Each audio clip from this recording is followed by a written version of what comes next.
ఇప్పుడు అసలైన interesting part మొదలవుతుంది. మీ యొక్క జీపీఎస్ ఆన్ లో ఉంటే ఏమవుతుంది, అలాగే మీ యొక్క జీపీఎస్ ఆఫ్ లో ఉంటే ఏమవుతుంది, ఆ సమయంలో మీ ఫోన్ యొక్క లొకేషన్ ని ఎలా గుర్తిస్తారు?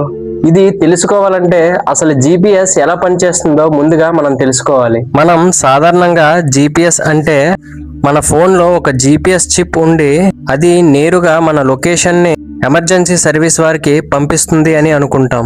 కానీ నిజానికి జీపీఎస్ పనిచేసే విధానం కొంచెం డిఫరెంట్.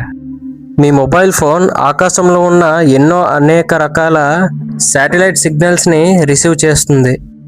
వాటి ఆధారంగా మీ లొకేషన్ ని క్యాలిక్యులేట్ చేస్తుంది.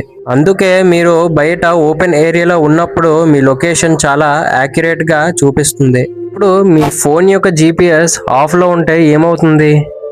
సాధారణంగా ఎమర్జెన్సీ లొకేషన్ అనేది కేవలం జీపీఎస్ మీద మాత్రమే ఆధారపడి ఉండదు. ఎమర్జెన్సీ సర్వీస్కి మీ లొకేషన్ అనేది ఎంత యాక్యురేట్గా తెలుస్తుంది అనేది మీ యొక్క phone, mobile network, location technology support, ఇంకా మీరున్న ప్రదేశం, ఇవన్నిటిపై ఆధారపడి ఉంటుంది.